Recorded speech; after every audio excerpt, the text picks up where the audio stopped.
Non. Voilà. Alors, je vous partage mon écran pour vous montrer ce dont il va s'agir. Voilà, je vais le mettre en diaporama pour que vous puissiez un petit peu voir mieux. Donc, je vais démarrer à partir de cette diapo qui va me servir à vous présenter le plan. Et effectivement, j'ai choisi de vous présenter le plan avec cet iceberg parce que généralement, quand on vient me chercher pour parler de créativité, c'est souvent pour me dire comment on fait pour avoir des idées et comment on fait pour avoir des idées un petit peu originales. Donc, ça sera un petit peu le premier décryptage que l'on va faire ensemble en s'appuyant sur des travaux de personnes qui s'appellent Todd Lubart et Mathieu Cassotti, qui sont des psychologues, mais des psychologues qui s'intéressent à la neuropsychologie de la créativité et qui sont à l'Université de Paris-Descartes. Et puis, quand on commence à creuser le sujet, et c'est souvent la partie un petit peu invisible de l'iceberg, on commence à s'apercevoir que mais non, mais la créativité, ce n'est pas juste avoir des idées. On va justement parler de production créative. Donc, je vous donnerai aussi encore un petit temps d'expérimentation pour vous faire découvrir qu'il y a un processus de production créative et qu'en plus, alors la bonne nouvelle, c'est que oui, on est tous créatifs. J'entends souvent des gens qui me disent « mais moi, je n'ai jamais d'idée ». C'est pas grave, on va voir justement comment faire pour avoir des idées, mais surtout, oui, peut-être qu'on n'a pas des idées sur tout. Donc, on n'est pas créatif de la même façon, on ne produit pas le même type d'idées, et donc on n'est pas, j'allais dire, confortable ou à l'aise avec tout type de questions de créativité. Et enfin, on terminera sur les travaux d'une dame qui s'appelle Teresa Amabile, qui est une ancienne, je ne sais jamais, physicienne ou généticienne, ça doit être physicienne, qui travaille maintenant à Harvard Business School et qui s'est intéressée à la problématique de la créativité collective et de l'innovation. Et donc, je vous présenterai un petit résumé de l'essentiel de ces travaux sur tout ce qu'il ne faut pas faire, en gros, dans un collectif, si on veut que notre collectif soit créatif. Est-ce que ça vous convient sur le plan? Est-ce que vous dites « oh là là, mais moi, je n'étais pas venue entendre ça, il y a des choses qui m'embêtent » ou est-ce que je peux continuer? Qui me dit mot consent? Ça va? Alors, en créativité, je vais vous donner une petite phrase que je vous propose d'écrire dans vos tablettes, dans votre mémoire. Le silence est la première manifestation du désaccord, parce que c'est le moins coûteux socialement. Donc, généralement, j'attends toujours confirmation qu'effectivement, ça va. Donc, ne soyez pas surpris si je vous demande à plusieurs reprises si ça va. Je vais attendre une réponse. Alors, on va démarrer. On va démarrer. Et je vais vous proposer une petite expérience. Si vous êtes OK. Alors, pour faire cette petite expérience, vous avez besoin juste d'un papier et d'un crayon. Bon, à la limite, vous pouvez le faire sur Word, mais ce ne sera pas très intéressant. Et c'est pour répondre à cette fameuse première question. Oui, la créativité, c'est avoir des idées et comment faire pour en avoir. Alors, je vais vous afficher un objet et je vais vous proposer d'imaginer autant d'usages différents possibles pour cet objet. Il n'y a pas de limite de temps. Ça serait la première fois, on passera 2 heures s'il faut. Il n'y a pas de limite de temps. On va le faire dans le silence, c'est-à-dire que je vais me taire et vous allez commencer à écrire les idées qui vous viennent d'usages différents de cet objet. Et puis, à un moment, ça va s'arrêter, forcément. Quand ça s'arrête, vous activerez une petite icône. Alors, ça peut être, je sais pas moi, un petit smiley ou le pouce levé, juste pour signaler sur Zoom que vous avez terminé. Quand vous allez avoir terminé, vous allez peut-être être les premiers, ça ne veut pas dire que vous êtes les meilleurs ou vous êtes les moins bons, ça n'a vraiment aucune signification. Vous allez attendre les autres. Et en attendant les autres, il y aura peut-être de nouvelles idées qui vont venir. Donc, il n'y a pas de problème, vous pouvez rallonger votre liste. Simplement, mettez un petit coup de crayon pour vous souvenir de où vous vous êtes arrêté, où vous vous avez dit, à ce moment-là, j'ai plus d'idées. Est-ce que les consignes, déjà, sont claires pour vous? Oui. Merci, voilà, le message est passé, super. Moi, je veux bien une petite précision. On peut imaginer des utilisations non orthodoxes pour l'objet. Différentes. L'idée, c'est d'en avoir le maximum ou pas? Vous prendrez le temps que vous voudrez. L'idée est d'imaginer des usages différents pour cet objet. C'est tout ce que je vais vous donner comme consigne. Et voilà l'objet en question, d'où viennent les idées et pourquoi ça s'arrête. Voilà.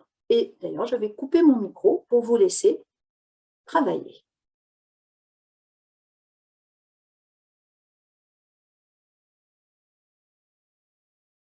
Repartager mon écran, ça je vais noter au fur et à mesure ce que vous me dites. OK? Allez. Alors, pourquoi ça s'est arrêté à votre avis? Quelqu'un a une idée? Pourquoi ça s'est arrêté individuellement ou collectivement? Bah, de toute façon, vous n'avez travaillé que individuellement. Donc, pourquoi vous, sur votre liste, il y a un moment, ça s'est arrêté? Alors, pour moi, je ne sais pas répondre. En revanche, collectivement, je pense qu'il y a une petite pression des derniers à s'arrêter. Donc, presque tout le monde s'est arrêté, non? Je vous écoute, hein, moi je vais noter ce que vous allez me dire. Le fait que d'autres se soient arrêtés, c'est ça? Moi, je me suis arrêté quand les idées ne me venaient plus facilement. Il aurait fallu que je fasse un effort plus important. OK. Je pense aussi le manque de connaissances sur la sécurité. Finalement, c'est pas mon domaine, donc à un moment donné, les idées se sont arrêtées aussi. OK. Pour ma part, je pense que c'est parce qu'on a réfléchi seul et qu'on n'a pas entendu les idées des autres. Du coup, ça ne donne pas de nouvelles idées une fois qu'on a exploré les nôtres. OK. J'avais dit que j'allais noter, mais je suis coincée. Je n'arrive pas à faire une insertion de... Ah là là. Ça y est, voilà, ça vient. Excusez-moi. Accueil, insertion, zone de texte. Voilà, je n'arrivais pas à accéder à mon menu. Alors, je les renote juste vite fait. La pression de l'arrêt des autres et la pression, non pas de l'arrêt des autres, le fait de ne pas pouvoir rebondir sur les autres. Okay. Il y avait une autre idée que je viens de rater au passage. Manque de connaissances. Voilà. De connaissances. Et puis... la sécurité ne m'inspire pas, c'est ça? La sécurité... ouais, oui, quelque chose comme ça, oui. Manque de connaissances et manque d'inspiration, on va dire, par rapport au sujet. Hein? Ça va comme ça? Et Olivier, est arrivé au bout des idées qui lui venaient en tête facilement. Il aurait fallu plus de temps pour... Enfin, plus d'efforts. Plus d'efforts, voilà. Un effort cognitif, ouais. Voilà, et donc il y a un moment, est-ce que je peux l'écrire comme ça, Olivier, en disant, il fallait que j'y mette trop d'énergie, quoi. Ouais, c'est un coût-bénéfice, oui, c'est ça. Voilà, je vais mettre presque plus envie d'y mettre l'énergie ou pas envie d'y mettre l'énergie qu'il aurait fallu y mettre. Voilà, ok. Est-ce que quelqu'un d'autre voudrait partager? Ouais, si je peux ajouter quelque chose. Ouais. C'est Stéphanie, ouais, si je pouvais ajouter quelque chose. Mais bien sûr. Moi, c'est qu'en fait, j'étais en attente de l'objet qu'il apparaisse et j'étais déçue par l'objet, par le sujet, en fait. Ouais. Ça me plaisait moyen, en fait. Donc, voilà. Pas d'intérêt ou peu de motivation pour le sujet. Ouais, voilà. Tout à fait. Moi, j'ai pris un critère d'exploration du concept et puis qui est en fait sa taille. Et puis je me suis dit, cet objet-là, il pourrait être microscopique ou kilométrique. Et qu'est-ce que ça pourrait être? Et quand j'ai eu fini d'explorer ce domaine, bon, c'était un peu... Tout le monde avait à peu près fini, donc je me suis arrêté là. Donc, il y avait... Alors, tu viens de nous dire... Je me permets de vous tutoyer, ça ne vous embête pas parce que comme je tutoie Marc Wilfried, je voudrais... Voilà. Donc, tu viens de dire deux choses. Tu viens de dire quelle stratégie tu as utilisée pour produire des idées. Okay. Et ensuite, le pourquoi ça s'est arrêté, c'est quand tu as fait le tour de ton cheminement, du choix stratégique que tu avais fait pour repenser l'objet. Bon, ben voilà, quoi. C'était un petit peu comme ce qui a été dit avant. Bon, c'est bon, quoi. J'ai un peu fait le tour et ça ne rebondit pas, quoi. Ok. Est-ce que quelqu'un d'autre veut apporter un témoignage? Ouais, dans le même ordre d'idée, moi j'ai essayé de visualiser différentes situations dans lesquelles mettre l'objet et voilà, il y a un moment où j'avais plus d'inspiration, mais c'est dans la lignée d'inspiration. Ok. Quelqu'un d'autre? Non? C'est bon? Oui, je me disais ça, pardon, pour rejoindre ce que disait Olivier, Rochechère, c'est sur, on a l'impression d'avoir un peu fait sa part en ayant déjà trouvé 4, 5, 6 idées et du coup, oui. voilà. Ok. Oui, oui, j'étais dans la même démarche. Il y a des choses qui viennent spontanément. Oui, Voilà. Et puis à un moment, ben voilà, ça vient plus spontanément. Effectivement, il faut investir plus d'énergie pour c'est ça. réfléchir, imaginer autre chose. OK. Est-ce qu'il y a des gens qui se sont censurés, qui réalisent qu'à un moment, ça s'est aussi arrêté parce qu'ils se sont censurés, qui se sont dit consciemment, oh ben non, c'est pas ça, ou oh ben non, je vais pas dire ça. Moi, j'ai pas fait comme Olivier. Je me suis dit que c'était un objet très précis. Et du coup, j'ai imaginé des usages de cet objet, mais j'ai pas imaginé qu'il ait d'autres propriétés. Par exemple, je me suis dit, bah non, il n'est pas élastique. Ce truc, il s'attache, mais il va pas être très élastique, donc on va pas pouvoir l'étirer fort. Voilà, Donc, ça des s'appelle choix sur les propriétés de l'objet, quoi. ça s'appelle une fixation quelque part sur la connaissance ou la représentation que l'on a de l'objet.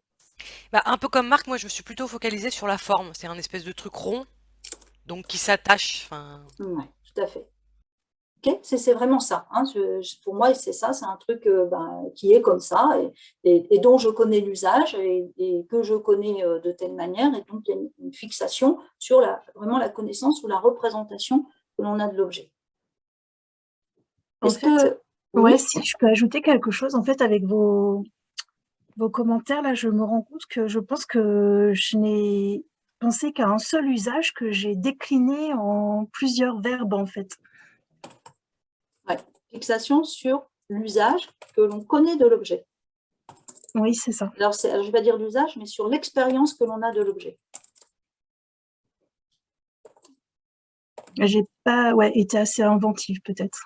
Ah non, non, oh là là, déjà, il ne faut pas se… Non. Surtout en gratuité, il ne faut pas se… Comment est-ce qu'on dit? Parler mal de soi, voilà. Jamais parler mal de soi. Moi, Voilà. je me suis pas vraiment censuré, mais j'ai quand même imaginé des usages correspondant à des idéologies sécuritaires qui ne sont pas tellement les miennes. Donc, j'allais pas les émettre, puis je me suis dit, bon, je les note quand même. D'accord. Donc là, c'est plutôt une fixation sur l'univers renvoyé par l'objet, quoi. Ouais. OK. Pour ma part aussi, si je peux ajouter quelque chose, c'est je me suis limitée aussi dans la transformation de l'objet, de pouvoir lui rajouter quelque chose qui n'est pas présent. Donc, par exemple, coller quelque chose sur le mot sécurité pour que ce soit un autre mot et qu'on utilise l'objet dans un autre contexte, par exemple. Voilà. Ça, je me suis censurée là-dessus et je n'ai pas pris en compte ce qu'on pouvait peut-être modifier ou arranger sur l'objet. Difficulté à sortir du cadre que l'on s'impose. Parce qu'il n'y avait pas de cadre, effectivement. Donc, c'est une très bonne remarque et on va venir dessus pour la part. On va revenir dessus. Peut-être une autre remarque. En fait, Oui. moi, j'ai imaginé être plusieurs personnes. Par exemple, un citoyen, un enfant, un voleur. Oui, Enfin, là, si je suis un tout à voleur, fait. qu'est-ce que ça va me faire de voir cet objet-là? Voilà, donc là, ça s'appelle sortir du cadre. Vous avez utilisé une autre stratégie. Vous avez vu, parmi vous, il y en a plusieurs qui ont utilisé des stratégies différentes pour explorer les possibilités de réponse à cette question. Que faire d'autre de cet objet-là? Alors, on va aller, je vais non pas vous donner les réponses, je vais vous donner une petite synthèse assez rapide. Vous voyez que j'ai fait 2 colonnes. Je pense que vous commencez à apercevoir finalement de quelle nature sont les obstacles à la production d'idées. Mais avant ça, je vais quand même vous demander, est-ce qu'on peut faire un petit tour de table rapide, alors peut-être pas tout le monde, nous dire combien vous avez d'idées sur votre liste, et puis nous donner 2 ou 3 idées qui vous donnent satisfaction. On va dire, tiens, j'ai vu cette idée-là ou ces idées-là, je trouve qu'elles ne sont pas si mal que ça. Et je vais les noter, comme ça, on aura un petit peu des illustrations des différentes stratégies que vous avez mises en place. Alors, qui veut bien se lancer? Oui, moi, je veux bien commencer. Oui. J'ai 6 idées et Oui. je vais en prendre au hasard. Collier de chien ou de chat, fagot de bois et déco pour un pot de fleurs. Ok. Alors, je vais noter. Donc, collier, déco pour un pot de fleurs. C'était quoi celle d'avant? Sangle pour un fagot de bois. Voilà, déco pour un pot de fleurs et sangle. Ok, est-ce que quelqu'un d'autre veut nous dire aussi combien d'idées il avait collectées et nous en donner une ou deux ou trois qui lui font plaisir, entre guillemets. Moi, je veux bien. Il y en a qui recoupent pas mal ce qu'a dit Voilà. Olivier. J'avais un bracelet. Oui. J'avais une Tu déco, nous mais dis, pour un... pardon, tu nous dis combien tu en avais sur ta liste? J'en avais 5. Voilà, 5 idées. Donc, bracelet, vas-y. Porte-gobelet, donc qui rejoint Ouais. déco pour un pot de fleurs, mais pour un gobelet. Et j'avais un serre-tuyau qui rejoint un peu l'idée de sangle, en fait. Ouais, ok. Est-ce que les personnes qui ont utilisé des stratégies justement d'exploration en fait des réponses peuvent nous donner quelques exemples aussi pour voir si on est allé ailleurs? Oui, je veux bien. Donc, dans ma stratégie spatiale, là, je suis allé du plus petit qui est... Pardon, je te coupe encore la parole. Tu peux nous dire combien tu en as sur ta liste? J'en ai 5. 5, ok. Donc, le plus petit, c'est une bague, une chevalière pour un militant d'extrême droite. Voilà. Après, je suis monté au niveau d'un espèce de seau sur une bouteille qu'il faut enlever parce qu'elle contient un produit dangereux. Un seau avec un C peut-être, pour sceller la bouteille, c'est ça? Voilà, pour sceller, okay. oui. Okay. Un dispositif comme ça. Après, j'étais dans les trucs plus classiques, un brassard d'agent de sécurité ou un serre-tête pour un bénévole dans un concert. Avec une petite tête. Ouais. Non, parce que j'ai pris la taille qui était nécessaire. Tu as magnifié le produit, c'est comme ça que ça s'appelle. Et le plus grand, c'est une pancarte sur un grand mur qui entoure un quartier d'habitation à accès sécurisé, comme c'est la mode dans certains pays. Ouais, j'allais mettre pour symboliser un périmètre, mais pour entourer un quartier. Ok. Quelqu'un d'autre veut nous donner encore quelques exemples? Oui, Solène et Myrto.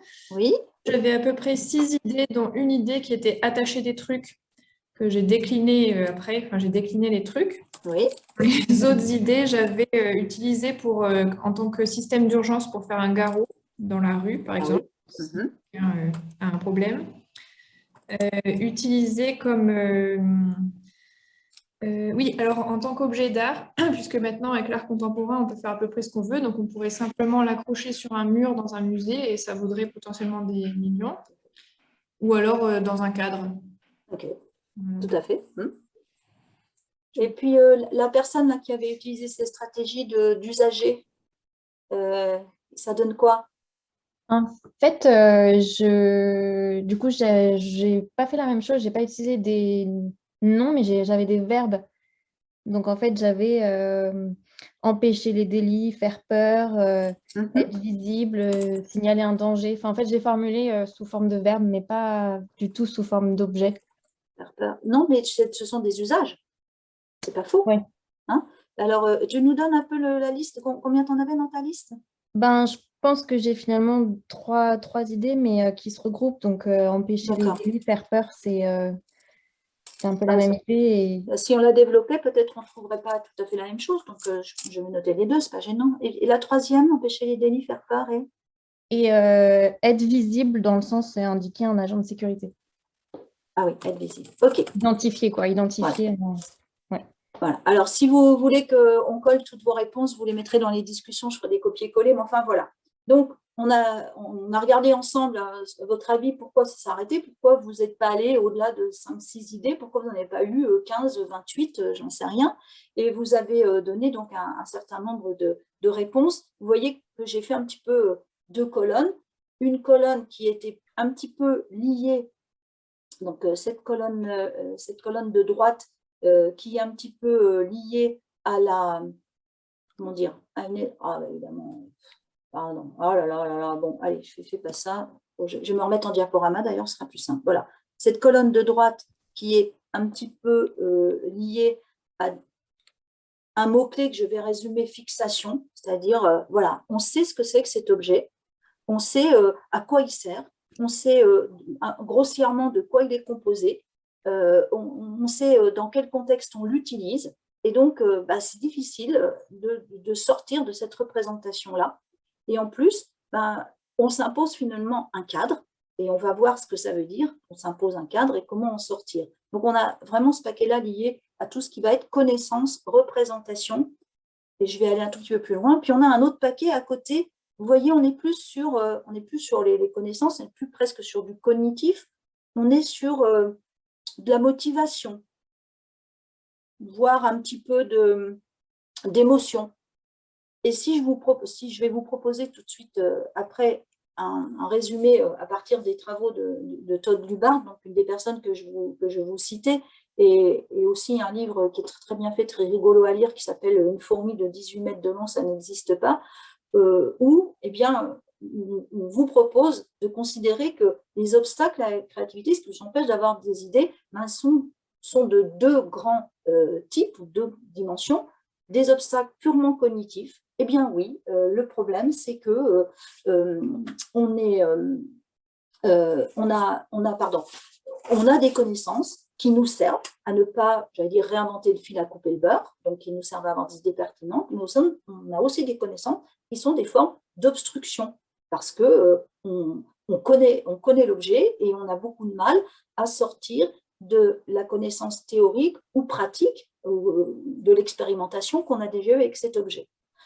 On a aussi tout un tas d'obstacles liés, vous en avez parlé un petit peu moins, mais à notre éducation, j'allais dire au formatage quasiment de nos chemins de pensée. Vous avez plus que moi sans doute fait des maths, et on a des logiques de référence qui sont le si, alors, donc. Et on a des logiques de référence qui sont les données du problème donnent la solution. Or, ben non, en créativité, les données du problème ne donnent pas la solution. Donc, on va se créer un espèce de cadre de réflexion et ça va être pas notre capacité, parce que ça suggère qu'on est incapable, mais l'aptitude que l'on va trouver à sortir de ce cadre pour renouveler des idées qui va les enrichir.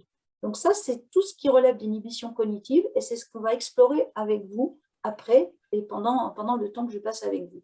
Mais en revanche, il y a aussi des inhibitions, alors on peut les appeler sociales ou environnementales, qui relèvent par exemple de notre style de personnalité. Si on est très introverti ou très extraverti, on va être plus ou moins sensible par exemple au jugement, donc plus ou moins vulnérable quelque part parce que on va se trouver plus ou moins émotif sous l'effet du jugement de quelqu'un qui pourrait nous propose une idée, quelqu'un fait oh ben non, celle-là on l'a déjà dite, etc.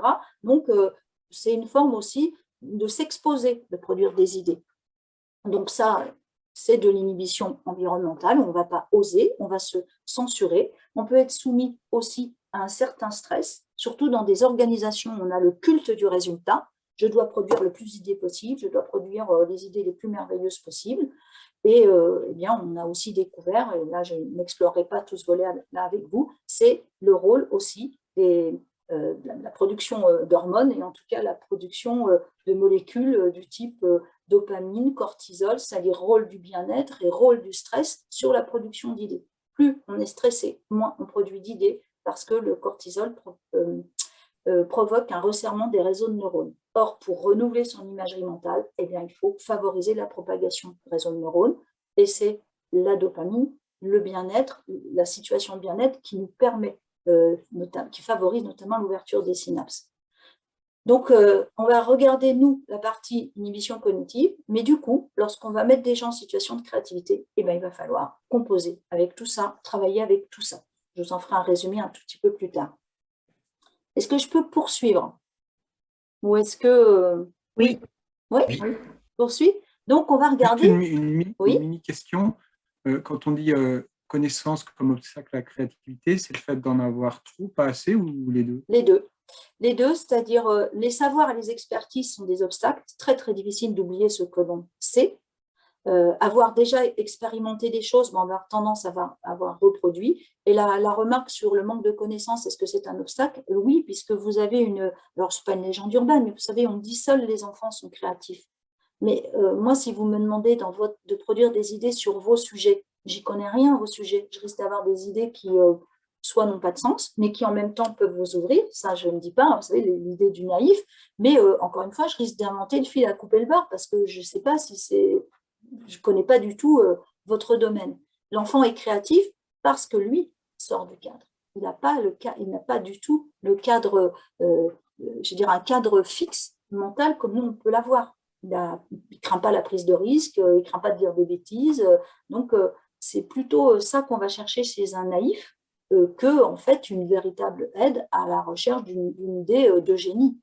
Donc, voilà. Donc, effectivement, trop de connaissances, si on n'arrive pas à sortir du cadre, va être un obstacle, de la même manière que le manque de connaissances va faire qu'on ne va pas être très pertinent, on va dire, dans la proposition des idées. Et on va voir aussi pourquoi après, puisque, comme je vous l'ai dit, vous allez vite comprendre que faire de la créativité, ce n'est pas juste produire des idées. Donc, du coup, la situation que je vous ai proposée, qui était celle-là, d'imaginer des usages différents pour cet objet, si je débarquais avec une technique de créativité, ce serait une technique de créativité pour lever cette inhibition cognitive. Autrement dit, pour vous aider à renouveler vos idées. Et renouveler vos idées, c'est renouveler votre imagerie mentale. Et on va le faire ensemble avec, je vous expliquerai après, ou je vous montrerai après ce qui se passe dans le cerveau pour faire court. Ah ben non, je l'ai fait avant. Bon, tant pis. Donc, j'ai pris ces diapos à partir de travaux. Donc, ces diapos, elles viennent de l'INSERM, Francis Eustache qui travaille énormément sur la mémoire. Et du coup, ça me permettait d'utiliser son schéma pour représenter ce que j'entends, enfin tout du moins ce que je vais vous expliquer, parce qu'on entend par effet fixation, cette fameuse fixation sur les connaissances, sur l'expertise. Notre cerveau fonctionne à l'économie. Notre cerveau n'est pas conçu pour avoir des idées, il est conçu pour trouver des réponses. Donc, quand vous recevez une question, par exemple, quel est le moyen le plus rapide d'aller de Paris à Marseille? La question que vous recevez, la question qui vous est posée, vous la recevez sur le lobe frontal. C'est indiqué ici. Et le réseau de neurones qui va être activé vont aller directement et très rapidement dans une zone dont on sait que c'est globalement le siège de la mémoire à long terme, de la mémoire sémantique, pour chercher les réponses. C'est probablement le train ou l'avion, je ne sais pas, mais en tout cas chercher la réponse qui répond à la question, le moyen le plus rapide pour aller de Marseille à Paris. Ça, c'est ce qu'on appelle le circuit court. C'est l'effet fixation, c'est ce mécanisme-là. Je reçois une question sur le frontal et je vais chercher la réponse dans ma zone de connaissance qui est ce lobe temporal où se situe une des zones de stockage de la mémoire à long terme. Quand on vous pose une question de créativité, là, le problème, c'est qu'il n'y a pas une réponse de connaissance, mais il y a plusieurs réponses possibles. Et il y a peut-être plusieurs réponses possibles que vous ne connaissez pas. Donc, voilà ce qui va se passer.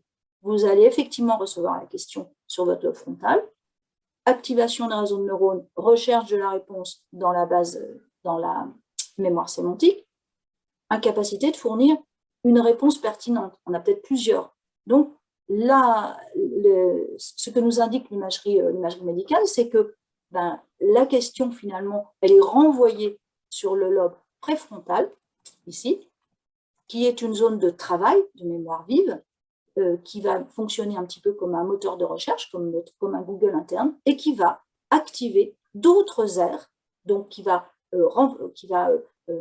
renforcer toute la propagation des réseaux de neurones et qui va renforcer d'autres aires, notamment les aires pariétales. Mais pas que, probablement aussi l'amygdale, où se situe la zone des émotions. Et ça, c'est ce qu'on appelle le circuit long. À une question de créativité du style si je mets un canari avec un citron et avec une mangue, qu'est-ce que j'obtiens? Ce n'est pas une question de connaissance. Il y a plusieurs réponses possibles. Donc, les techniques de créativité ne vont ni plus ni moins servir qu'à provoquer de la défixation, c'est-à-dire inhiber l'effet de fixation. Ça, ce sont les travaux de Mathieu Cassotti et Marina Goguet qui sont très, très bien décrits. Voilà pour la présentation que je pouvais vous faire. Et encore une fois, comme je l'ai dit en introduction, je vous demande toute votre indulgence parce que c'est sans doute très simpliste peut-être, mais en tout cas, voilà un petit peu ce que l'on a besoin de comprendre pour comprendre pourquoi une technique de défixation va fonctionner. Et on va faire l'essai tout de suite. Voilà, alors je vous ai pris une image, alors je dis la preuve en image, ça m'amuse. En tout cas, voilà un exemple de photo d'imagerie médicale pour montrer, entre guillemets, ce qui est activé lorsqu'on est en production créative, hein, et puis une zone d'activation beaucoup plus faible lorsqu'on est en production tout simplement de questions de connaissances. Mais ce qu'on va essayer de faire, eh bien, voilà, on va essayer de repenser votre question de tout à l'heure avec une technique de défixation. Donc tout à l'heure, c'était cet objet bandeau de sécurité, et sortir du cadre, il y en a parmi vous qui ont déjà adopté un peu cette stratégie en se disant je vais prendre une logique de réflexion, soit je vais me mettre à la place d'un usager, soit je vais me mettre à la place, soit je vais utiliser ce chemin, en fait, je vais considérer cet objet un peu spatialement. Eh bien, voilà une technique vraiment basique qui est la méthode du concassage, et son acronyme est Scamper. Vous retrouvez pourquoi, vous avez des verbes. Et maintenant, si on lit ces verbes-là, et que vous pensez à cet objet, ce fameux brassard, eh bien, il est probable que de nouvelles idées vont vous venir en tête. Qu'est-ce que vous pourriez substituer de cet objet? Autrement dit, mettre un élément à la place d'un autre. C'est une idée qui vient. Avec quoi vous pourriez combiner cet objet pour recréer de nouveaux usages? Par exemple, je crois que vous avez été, dans les exemples qu'on a eus, il y en a eu très peu qui ont dit si on en prend plusieurs, sauf peut-être avec l'exemple de finalement peut-être de la pancarte qu'on peut agrandir, eh bien on a par exemple une guirlande, je ne sais rien. Qu'est-ce qu'on peut adapter à cet objet? Comment peut-on le magnifier en le rendant plus grand, en ajoutant des choses, en lui donnant plus de force, plus d'élasticité, plus de hauteur, plus de longueur? Que peut-on modifier? À la place de sécurité, on peut mettre peut-être tout simplement autre chose, sa forme, sa couleur, le bruit qu'il fait lorsqu'on les tire, je ne sais rien, je ne sais même pas si c'est élastique d'ailleurs. Donc, trouver un autre usage, c'est la question que je vous posais. Qu'est-ce qu'on peut enlever? En quoi on peut épurer l'objet? Et qu'est-ce qu'on peut réorganiser de l'objet? Si on le décompose, qu'est-ce qu'on a? On a une étiquette, on a un bout de brassard, peut-être le brassard, on peut le couper en deux, je ne sais rien. Voilà une technique de défixation pour vous aider à renouveler votre imagerie mentale. Vous voyez ce que je veux dire? Ça vous éclaire? Oui. C'est avec ça qu'on sort du cadre. On parle de la défixation. Et les techniques de créativité ne sont que ça, vous aider à sortir du cadre et vous aider à renouveler votre imagerie mentale. Cette phrase-là, je vais la prononcer 18 fois, si ce n'est pas 58 fois, pendant le temps qu'on passe ensemble.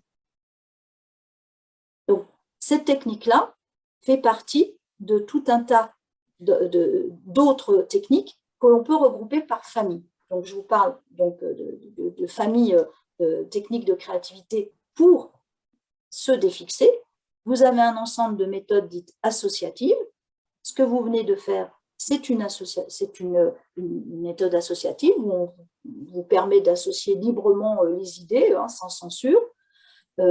On va faire tout à l'heure, on va faire une fausse carte heuristique, tout à l'heure on va faire une carte heuristique d'association d'idées, et quand vous faites du brainstorming, si vous le faites dans les règles de l'art, vous êtes normalement dans une pratique de défixation, vous vous aidez en mettant sur la table vos idées individuelles à rebondir entre vous et donc à provoquer de nouvelles associations d'idées chez l'un et chez l'autre.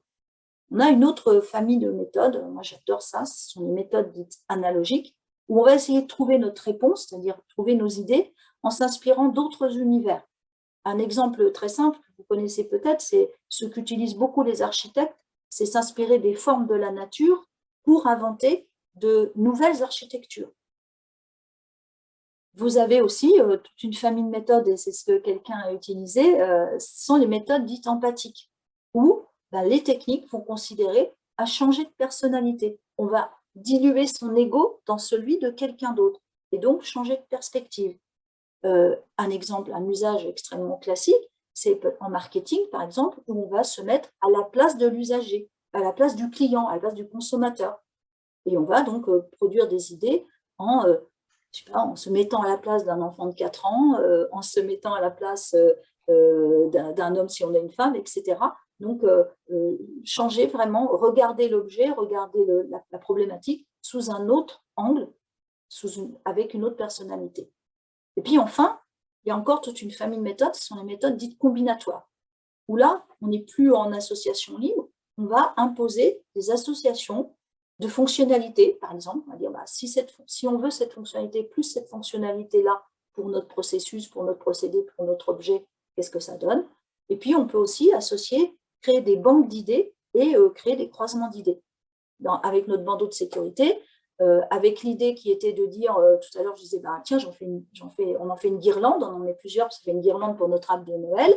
Et puis, avec l'idée qui consisterait à dire, à la place de sécurité, on met quelque chose d'autre, eh ben, on pourrait dire, changer le mot sécurité et faire une guirlande. À la place du mot sécurité, je ne sais pas, je mets tous les prénoms des gens de la famille et j'ai une guirlande avec tous les prénoms des gens de la famille sur mon arbre de Noël.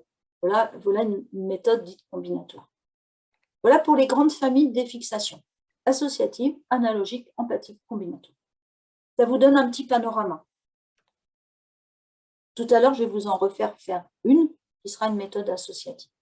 Parce que je n'ai pas le temps de déployer les autres méthodes. Elles demandent beaucoup plus de temps de mise en place. Est-ce que ça va pour vous, toujours? Oui. Okay. Oui. Alors, on continue.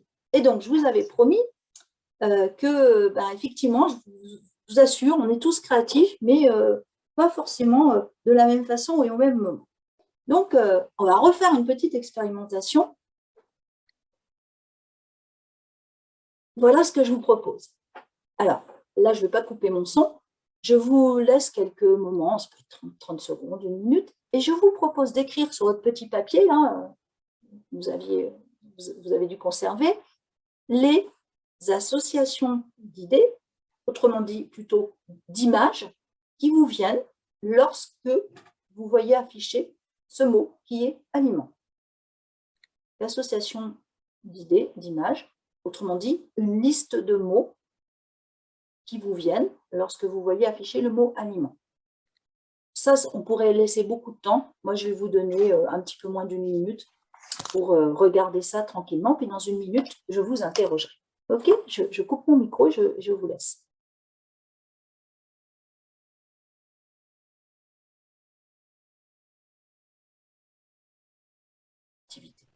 Alors, regardons un tout petit peu cette carte. Pourquoi elle est incroyable? Tout simplement à cause de ça.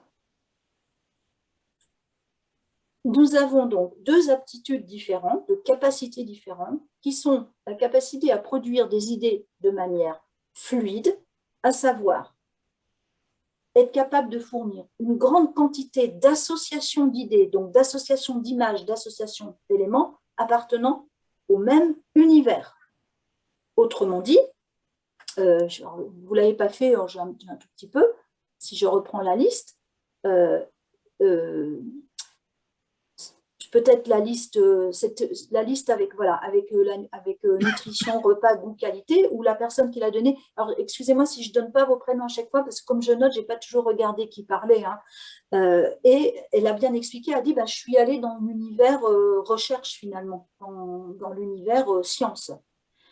Donc, moi, j'ai une personne, par exemple, une fois à Aliment, qui est une spécialiste de l'aliment, une grande spécialiste de l'aliment. Vous connaissez peut-être celle qui maintenant dirige le Carnot Aliment, Caliment, hein, c'est Catherine Renard.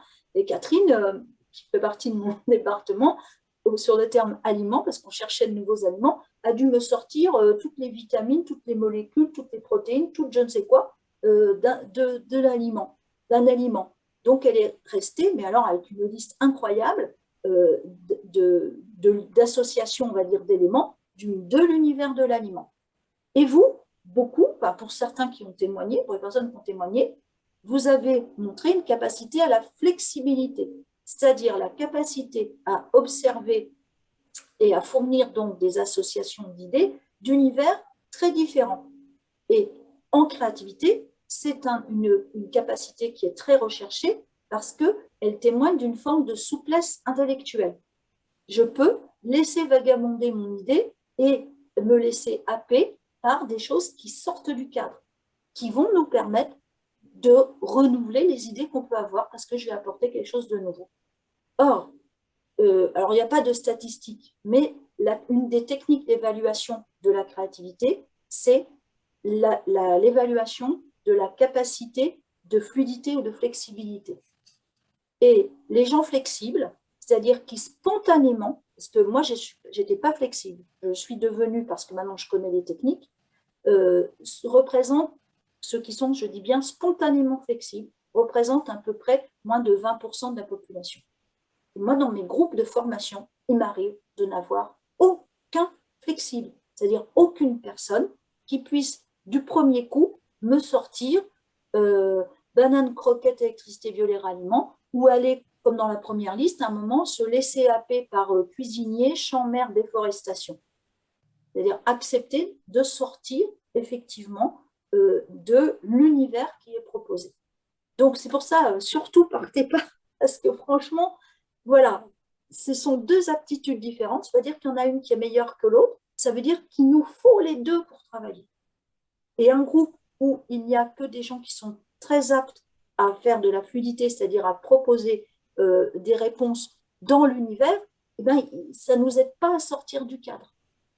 Donc, la bonne nouvelle pour vous qui êtes fluide ou pour vous qui êtes flexible, c'est qu'en fait, ben, ce n'est pas compliqué, ça s'entraîne.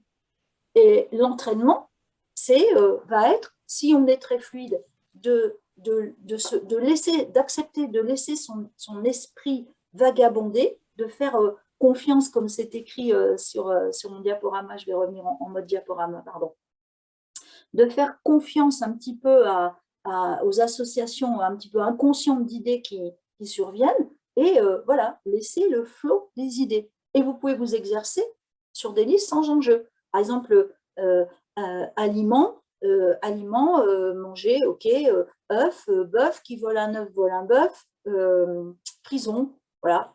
C'est exactement l'exemple que nous a fourni je ne sais plus qui sur aliments sur son régime de banane. On pourrait proposer plein de mots qui commencent par ali, ou plein de mots qui finissent par man, ou plein de mots qui ont trait au violet, parce que c'est la couleur violette qui a été choisie. Ok? Donc, tout ça, c'est nécessaire, c'est riche, et si les gens flexibles, on n'en a pas dans un groupe, eh ben, ça va aller moins vite. Donc, il faut vraiment se faire confiance et lâcher un petit peu prise, parce que la crainte, elle est là. C'est la crainte de donner une mauvaise réponse et donc de s'auto-censurer.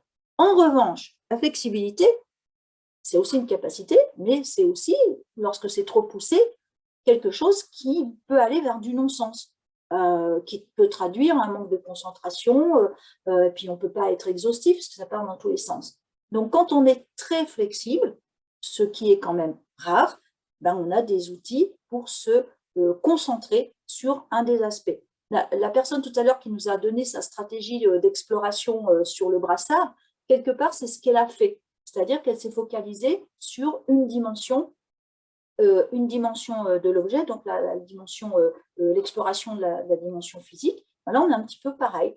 On va essayer d'avoir une approche méthodique des propositions que l'on peut faire. Donc là, il y a des exemples. Hein. On peut travailler sur le phonétique, travailler sur la symbolique. La personne qui nous a parlé de la sécurité a travaillé sur la symbolique sécurité, ce qui s'est passé, etc., etc. Donc, si vous êtes fluide ou flexible, ou vous avez une capacité à jongler entre les deux, mais on a besoin de vous, on a besoin de tout le monde en créativité, de tout le monde. Et seulement, et merci Stéphanie, je crois, de l'avoir dit, les gens qui sont très flexibles vont avoir une tendance aussi à s'auto-censurer parce qu'ils vont se dire « Oh ben non, c'est pas ça qui est attendu de moi ». Ben, c'est pas parce que c'est pas ça qui est attendu de vous que c'est pas ça qui va aider à produire de nouvelles idées, puisque ce qui va être proposé risque d'être complètement hors cadre. Et c'est ça, penser outside the box, c'est ça. Alors, je vais surligner un petit truc. Regardez, je vais surligner ça. Surligner ça. Et surligner... Qu'est-ce que je vais surligner? Je vais faire un petit peu exprès, hein, pardon-moi. Allez. Hop. Alors, je vous remercie de bien noter ces 3 mots, régime alimentaire, déforestation et déconne pas. Voilà, je me régale puisque j'ai plein de flexibles. Donc, je me régale. Voilà, je vous demande d'écrire ces 3 petits mots sur votre petit papier de brouillon que vous utilisez depuis le début. Et je vais vous lancer un petit challenge créatif. Est-ce qu'il y a des gens qui suivent Top Chef? Personne ne suit Top Chef? Personne n'ose avouer qu'il suit Top Chef? Ben, moi, je suis Top Chef. Hein. Moi, ça m'arrive. Oui, oui. Voilà. Pas régulièrement, mais ça m'arrive. Voilà, en ce moment, c'est Objectif Top Chef. Et on en est à l'Académie Top Chef. Et il va y avoir un truc qui va s'appeler l'épreuve des restaurants. Donc, je vais vous lancer l'épreuve des restaurants.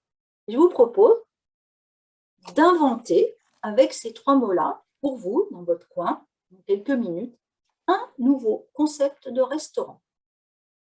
Alors, c'est quoi? Pardon. C'est quoi un nouveau concept de restaurant? Un nouveau concept de restaurant, c'est un restaurant où il se passe quelque chose de particulier. C'est un restaurant qui permet quelque chose de particulier. Voilà, un nouveau concept de restaurant à partir de ces 3 mots-clés. Régime alimentaire, déforestation, déconne pas. C'est clair? Pas plus de consignes. Je vous laisse quelques minutes, ça peut prendre un peu plus de temps. Je vous propose de se donner quand même 5-6 minutes.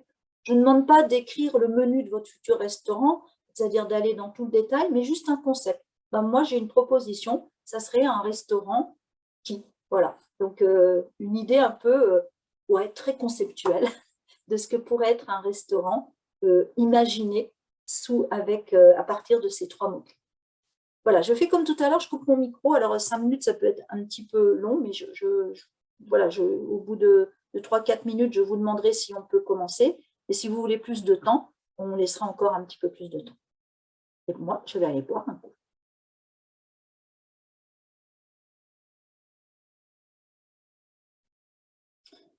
Alors, les mots, déjà, il faut que je les réécrive. Donc, déjà, je vais les réécrire. Donc, c'était régime alimentaire.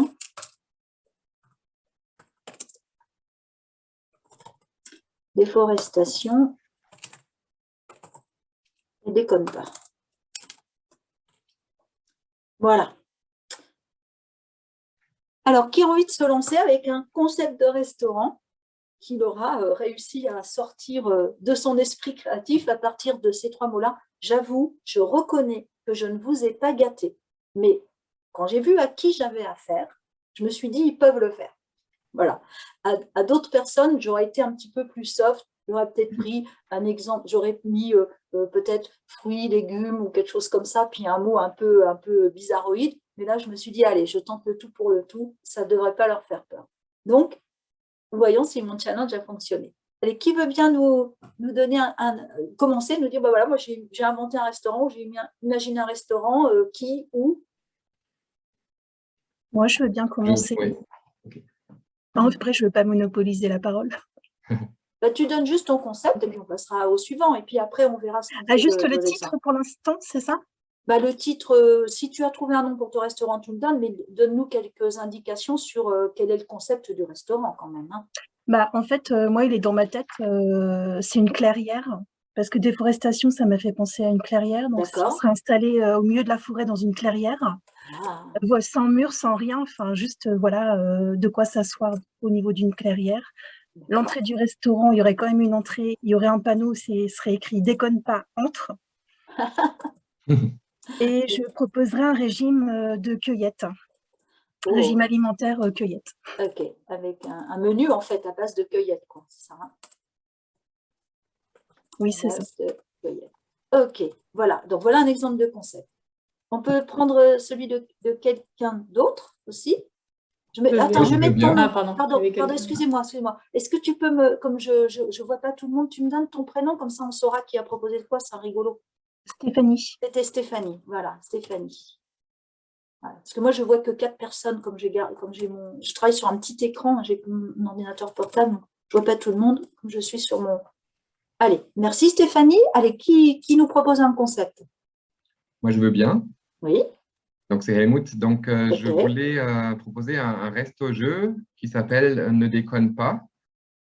Et en gros, c'est un resto qui va un peu essayer de visualiser, d'internaliser les externalités de ce qu'on mange. Et donc, il propose une carte très variée avec plusieurs choix. Et comme normalement, on choisit en fonction de goût, de ses envies personnelles, en fonction de son portefeuille, les prix. Mais du coup, il y a aussi l'empreinte écologique, et dont la déforestation et d'autres émissions de gaz à effet de serre, par exemple.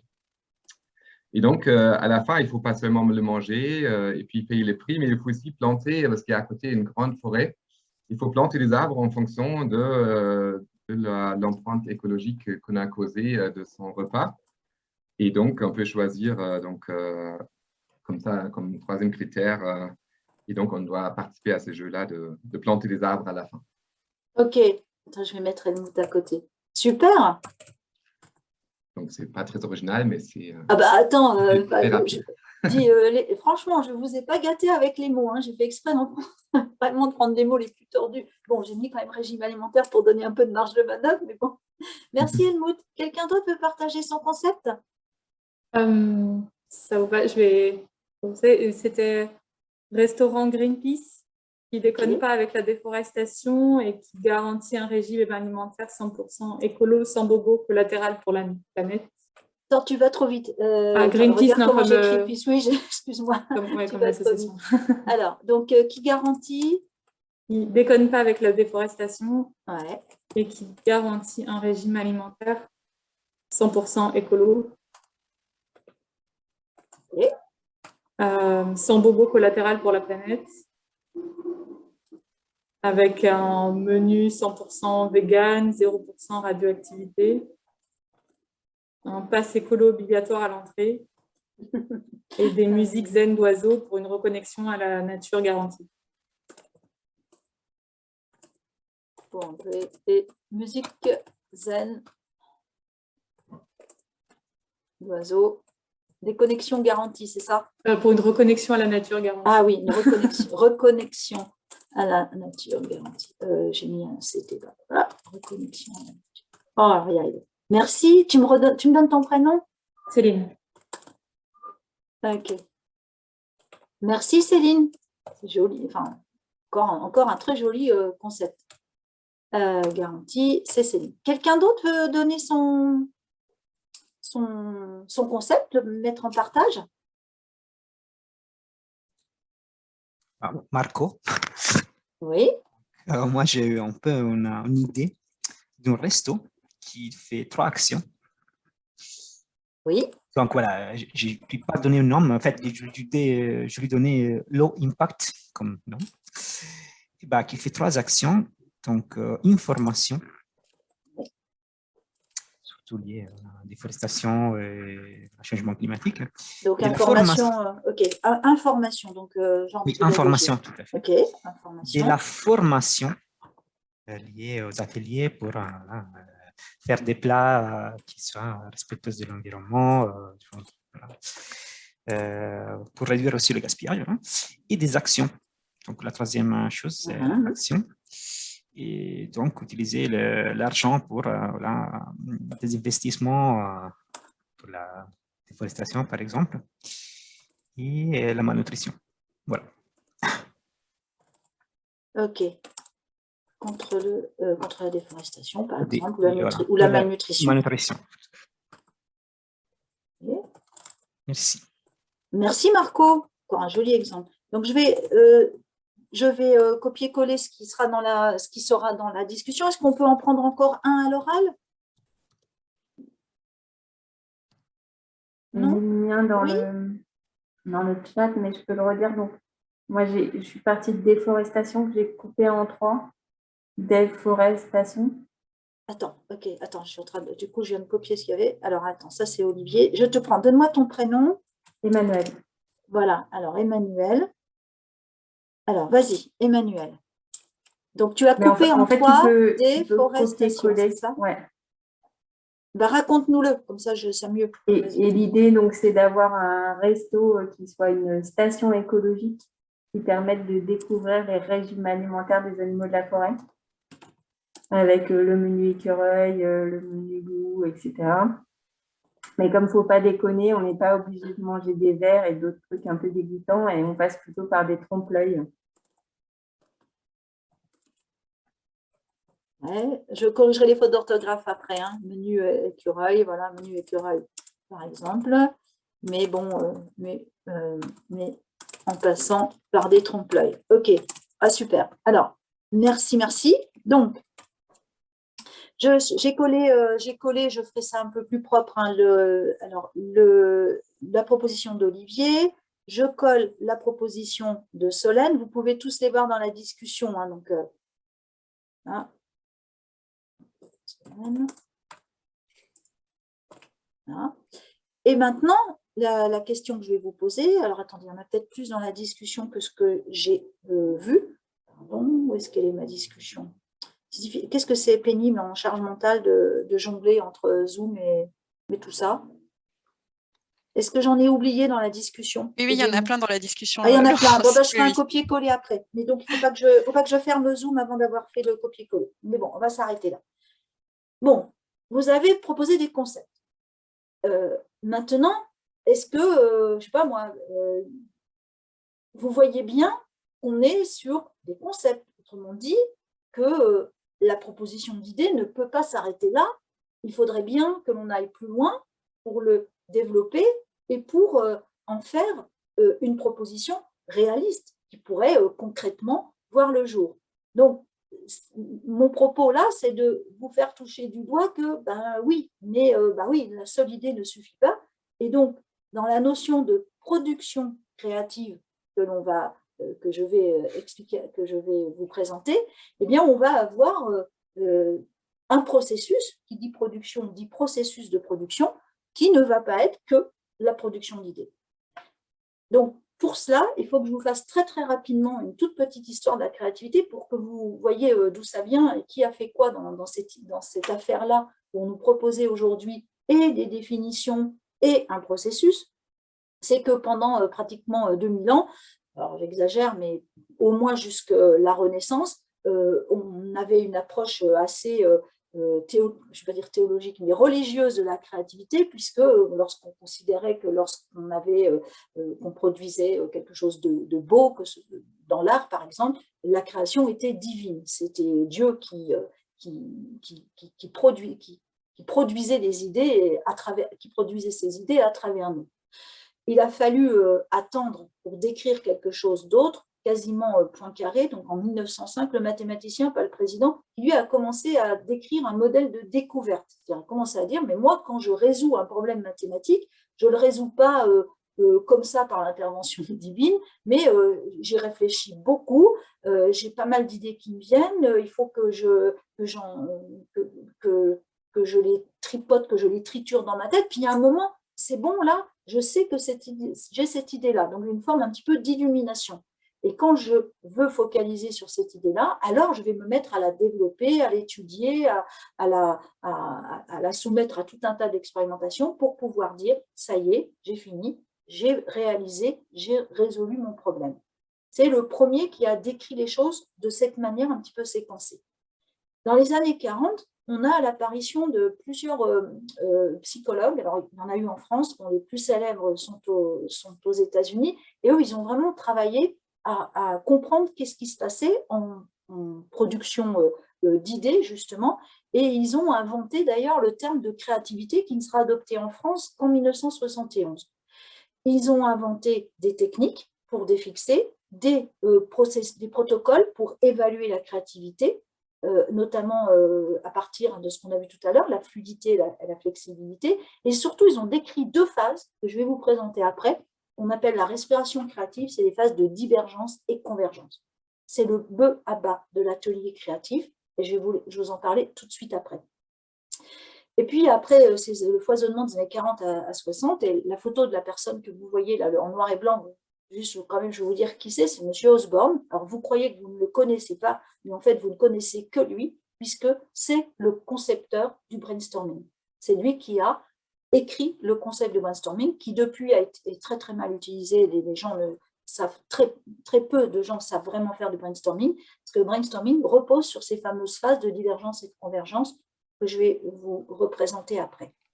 Donc après tout ce foisonnement des années 40, 50 jusqu'à 70 sur les aspects psychologiques, eh bien, on a vu arriver dans cette deuxième partie de 70 à 2000 tout un tas de méthodes qui étaient destinées à stimuler la créativité et qui sont en fait aussi des méthodes d'innovation. Alors, j'en ai mis quelques-unes au hasard, hein, mais TRIZ, Design Thinking, CPS, c'est Creative Problem Solving, les 6 chapeaux de Bono, il y en a plein. Mais en même temps, quand on a commencé à toucher du doigt la créativité collective et donc l'intelligence collective, on a vu arriver de nouveaux modes, je vais l'appeler comme ça, plutôt de management. Donc des managements plus coopératifs jusqu'à des managements d'entreprises libérées en complète sociocratie. Et les années 2000, au niveau de la créativité, ben, c'est quoi? C'est les neurosciences, où sont décryptés les mécanismes, hein, les processus cognitifs que vous avez vus tout à l'heure avec mon cerveau, et puis tout ce qui va aussi concerner la chimie du cerveau. Moi, je le dis comme ça parce que c'est un petit peu plus simple, mais en gros, comment on va réagir à travers nos émotions et la production d'hormones à des demandes de production créative. Et, j'ai oublié de mettre en diaporama. Il faut me dire quand je fais des bêtises. Donc, cette petite histoire pour vous amener maintenant à faire un petit point. J'arrive à ce moment-là, et il est 3h30, seulement à la question de la définition de la créativité. Et j'ai choisi de vous le mettre en vous mettant cette définition à la bonne place. Pour moi, la bonne place, c'est quoi? C'est avoir conscience de la définition de l'innovation. L'innovation, c'est la mise en œuvre d'un produit. Mise en œuvre d'un produit qui est adopté dans nos pratiques, que ce soit un nouveau produit alimentaire par des consommateurs, que ce soit un procédé ou bien un service dans des pratiques d'une entreprise ou dans nos relations. Donc, on est dans la mise en œuvre d'un produit. Seulement, si vous regardez toutes les démarches de créativité, toutes les démarches d'innovation, tous les processus d'innovation, vous avez toujours un moment dans une étape qui s'appelle production d'idées. La production d'idées, c'est la place de la créativité. Et la place de la créativité, qui est très très mal nommée par cette phase production d'idées, elle est proposée, la définition de la créativité est proposée donc par Steinberg et Lubar en 1995. Ça a été une définition qui a été longuement retenue comme telle, qui a été qui a fait longuement consensus, et qui dit bien qu'on est dans une capacité à concevoir une production, pas juste avoir des idées nouvelles et adaptées à un contexte. Autrement dit, de permettre ultérieurement que cette production soit bien mise en œuvre et adoptée dans des pratiques. Et la créativité, forcément, effectivement, il faut produire des idées et donc on va faire appel à notre imagination pour former des images et renouveler notre imagerie mentale avec l'aide des fameuses techniques de créativité. En ce qui concerne la définition, je crois qu'il y a un livre qui s'appelle « Les 1001 définitions de la créativité ». Celle qui fait maintenant un peu consensus parce qu'elle est plus simple, et évidemment les anglo-saxons vont toujours à l'essentiel, c'est celle de Runco et Jäger, qui propose tout simplement de dire que la créativité, c'est une production nouvelle et utile. Donc, il y a un cadre. OK?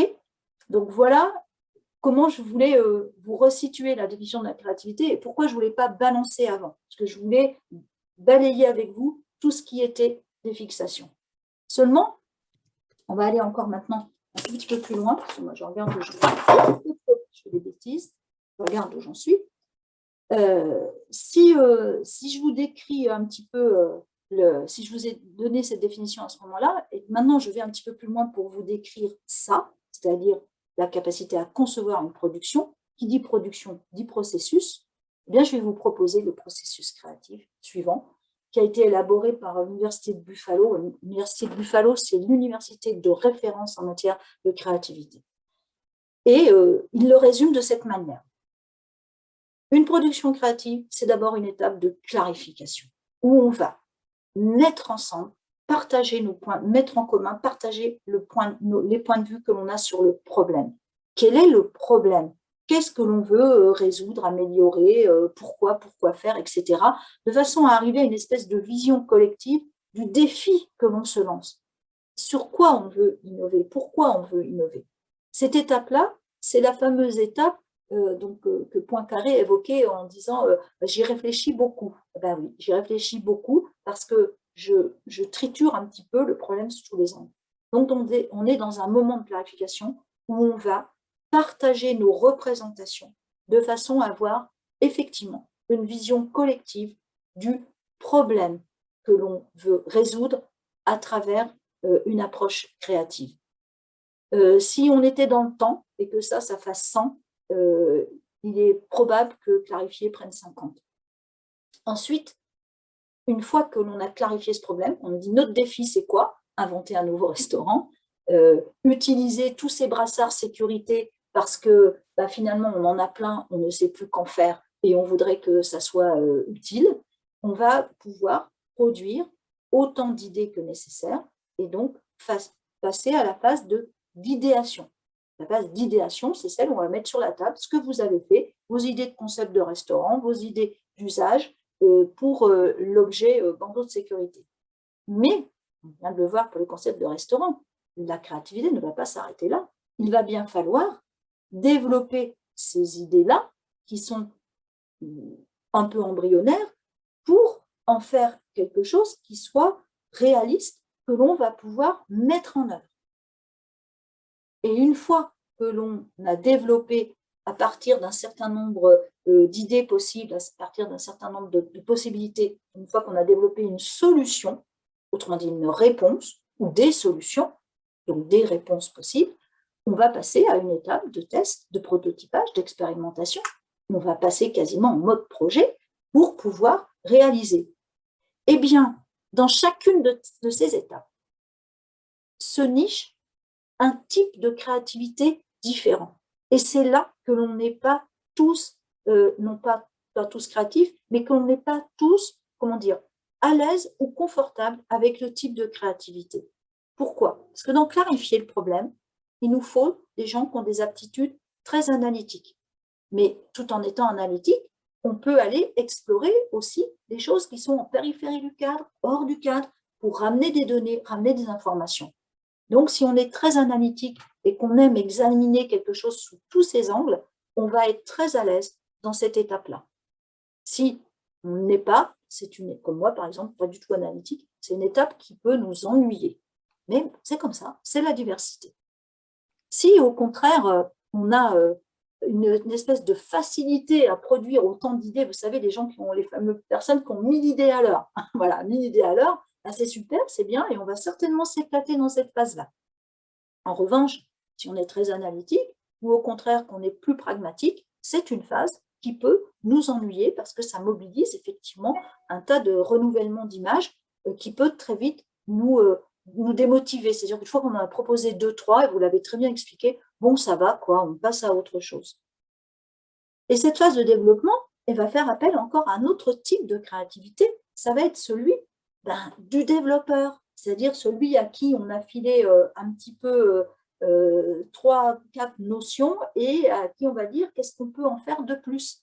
Et la personne va, à partir du concept, pouvoir aller affiner de manière un petit peu pragmatique. Oui, alors oui, les restaurants de la Clairière, tiens, oui, c'est pas mal. Alors, on pourrait en faire ceci, on pourrait en faire cela. Peut-être proposer ça comme un restaurant éphémère ou saisonnier qui fonctionne qu'en été, enfin, je n'en sais rien. Donc, il va rentrer dans du concret. Le concept ne l'intéresse moins. Il va être beaucoup plus à l'aise dans la production d'idées très concrètes. Et enfin, une fois que notre idée de restaurant est bien développée, on sait à peu près ce que l'on veut faire, eh bien, on va pouvoir passer dans le prototypage de notre restaurant, dans l'expérimentation. Et bien là aussi, pour réaliser un prototype, pour expérimenter, il va falloir aussi avoir des trésors de créativité. Et là, on est encore dans une autre mobilisation de créativité, à savoir de gens qui aiment être dans la fabrication, dans le concret, dans le je dessine, je crée, j'assemble. Donc, une intelligence une intelligence créative, pardon, encore différente, beaucoup moins conceptuelle. Il ne vous échappera pas que si on veut être créatif, il faut associer tous les talents. Donc, on a besoin de tout le monde. Le secret de la créativité va être la diversité. Ça va pour ces étapes? Oui. Okay. Donc, un atelier de créativité va peut-être porter sur une seule de ces étapes ou sur les 2 premières. Ça va dépendre de où on en est, de notre réflexion. Un atelier de créativité n'est pas forcément uniquement un atelier pour produire des idées. Et là où je veux vraiment attirer votre attention, c'est ce que je vous avais promis de vous décrypter tout à l'heure. Ces psychologues américains qui ont posé les bases de la respiration créative à partir de 2 schémas de pensée, 2 processus de pensée, plutôt on va dire comme ça. La pensée divergente, qui permet de produire des idées créatives en envisageant de nombreuses solutions possibles, dans un cadre spontané non dirigé, généré de manière aléatoire, non organisée. Autrement dit, un processus totalement libre, sans jugement, sans critique. Et ça, c'est un des fondamentaux du brainstorming. C'est quand vous êtes en brainstorming, on ne commence pas à dire « tiens, on pourrait faire ça », et le voisin dire « ah oui, mais bon, oui, mais alors oui, mais non, on pourrait faire plutôt ceci », et le troisième dire « ah ouais, c'est une bonne idée », parce que l'on va tuer quelque part l'ouverture du champ des possibles. On va empêcher l'ouverture du champ des possibles. Donc, c'est une phase où on va diverger tous, réfléchir tranquillement dans notre coin et puis poser sur la table toutes les idées qu'on pourrait avoir pour ensuite pouvoir exprimer, mobiliser une pensée plus convergente qui va être plus analytique. On va utiliser nos connaissances et donc notre capacité de raisonnement de façon à partir de la multitude de possibilités, trouver ou identifier la série de solutions qui sera la plus pertinente par rapport au problème donné. Et alors, en sélectionner une correcte ou quelques-unes qui peuvent être correctes. Donc, divergence, convergence, quand vous animez en atelier de créativité ou même en réunion, ça ne se mélange jamais. Tant de divergence, on se tait, vous réfléchissez tranquillement, ensuite on met en commun. On ne critique pas au fur et à mesure les idées. On les a tous sur la table, on les écoute, on se fait un petit peu l'avocat de l'ange. Ah oui, qu'est-ce que tu as voulu dire par là? Comment est-ce qu'on pourrait l'améliorer, etc. Et ensuite, on va entrer en convergence pour analyser, appliquer des critères, faire des choix. Rappelez-vous bien de ça. On ne commence pas en disant « tu as une idée, ah oui, alors qu'est-ce qu'on pourrait en faire ?» Divergence d'abord, convergence ensuite. Et pour toutes les phases, c'est valable. Voilà pour les décryptages que je voulais vous apporter. Et surtout, je reviens sur la question de la diversité. On a tous des préférences dans les différentes phases que je vous ai présentées. Et on a, ça ne veut pas dire que parce qu'on a des préférences, on est bon, on est meilleur. Ça veut juste dire qu'on aime mieux les carottes que les haricots. On aime mieux produire des idées que d'être dans la fabrication, par exemple, d'un prototype ou dans la mise en place d'un protocole expérimental. On préfère le concevoir. Donc, ce sont des préférences. Il n'y a pas de dimension psychologique liée à la capacité créatrice. Ce sont des préférences. Alors, si ça vous amuse, si on avait le temps, je pourrais vous faire un test pour que vous sachiez quel créatif vous êtes parmi ces 4 profils de clarificateurs, d'idéateurs, de développeurs, de réalisateurs. Où sont vos préférences? Et souvent, bien sûr, on a des préférences un peu dans plusieurs profils, mais on a souvent des dominantes. Après, il y a quelques personnes qui sont à l'aise partout. C'est rare, mais il y en a. Donc, je voudrais vous résumer, je suis bonne au niveau timing, ouais, 43, parfait. Donc, je voudrais vous résumer ce que je viens de vous dire déjà avec, encore une fois, les travaux de Teresa Amabile, qui résument, je trouve vraiment très bien ce dont on a besoin pour faire une production créative et donc favoriser la créativité, c'est déjà la diversité des expériences, des connaissances, des expertises et des personnalités, des extravertis, des introvertis, des gens qui ont peut-être une petite tendance au psychotisme, autrement dit, à sortir du cadre. Il nous faut de la motivation. Vous l'avez très très bien dit dès le départ, il y a un moment, l'exercice, il m'ennuyait là. Il m'ennuyait, c'est bon, j'avais produit des idées et tout. Si le sujet n'intéresse pas, ce n'est pas la peine de faire venir quelqu'un dans un atelier de créativité qui ne serait pas motivé ou intéressé par le sujet. Il va perdre son temps, il va vous faire perdre un capital intellectuel, un capital créatif. La motivation, c'est alors là pour le coup le moteur de la production créative. Il faut avoir envie. Sinon, on n'a pas envie d'y mettre son énergie, et vous l'avez très, très bien dit dès le départ. Et effectivement, il faut savoir penser créatif. Donc, il faut des techniques. Il faut des techniques pour pouvoir stimuler les connexions neuronales par un travail sur l'imagerie mentale dans les phases de divergence, vous permettre de sortir du cadre.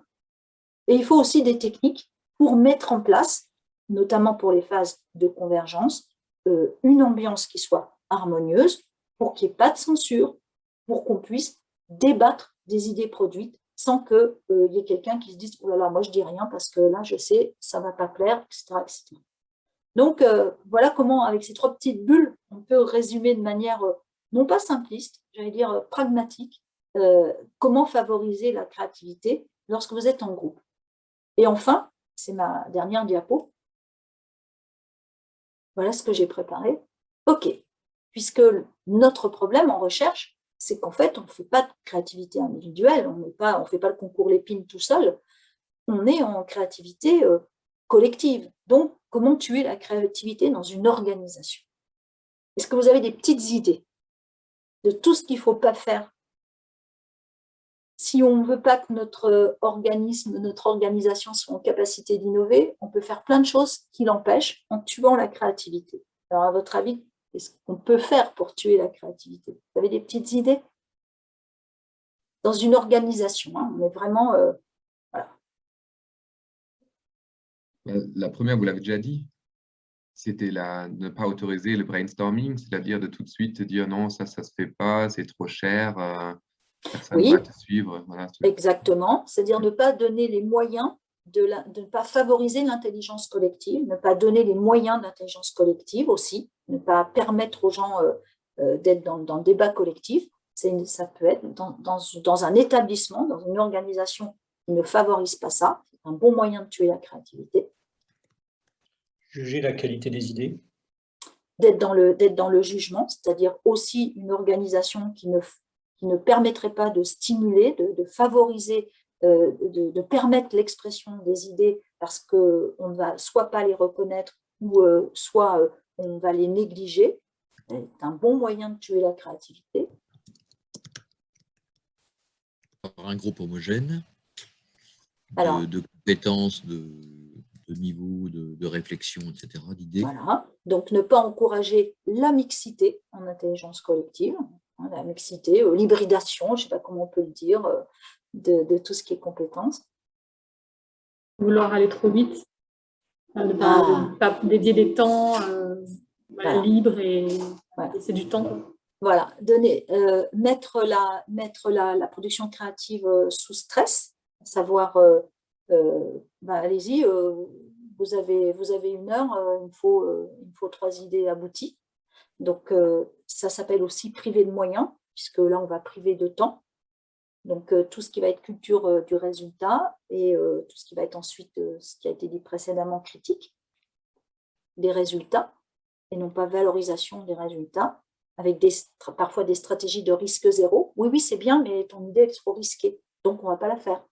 La stratégie du risque zéro n'est pas une stratégie propice à la créativité dans une organisation. Quelqu'un d'autre aurait une idée? Je ne sais pas si... Oui.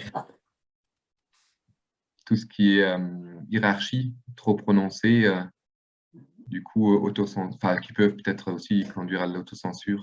Ouais, les modes de management en général, les modes de management très, par exemple dans une organisation très stakhanoviste, hein, je ne sais pas si vous vous souvenez de ce que veut dire stakhanoviste, mais enfin orienté production, orienté résultat, ne sont pas propices à l'expression d'une créativité collective et donc propices à l'innovation dans une organisation. Il y a quelqu'un d'autre qui voulait parler et comme vous étiez plusieurs à prendre la parole en même temps, c'est pas ça? Je pensais à 2 choses. Oui. La première, c'était... pardon, il y a du bruit autour de moi. D'exclure quelqu'un du processus créatif, par exemple, dans plusieurs réunions et qu'une personne ne soit pas reconviée par la suite. Oui, être trop sélectif, réserver la production à quelques personnes. Quelques happy few, comme je dis. Et la deuxième idée, je viens de la perdre, donc je m'y repenserai peut-être. Ah, pardon. Elle reviendra. De toute façon, je vais vous donner la petite synthèse. il y avait aussi un monsieur, j'ai entendu une voix masculine qui va dire quelque chose, puis après je vous afficherai la synthèse. Moi, je me demandais sur les injonctions à la créativité, c'est-à-dire des situations où on met beaucoup de pression créatif. pour voilà, faire du très nouveau. Il faut sortir du cadre, il faut penser différemment, etc. Mais au final, sans qu'il y ait vraiment d'enjeu ou de besoin partagé. Voilà, c'est ça. En fait, s'il n'y a pas de stratégie collective, s'il n'y a pas presque, j'allais dire, un peu de politique d'innovation, et on ne peut pas dégager de vision collective. Et comme tu viens de le dire, on ne peut pas partager les enjeux au service desquels on va mettre notre créativité. Ce sont de vrais obstacles.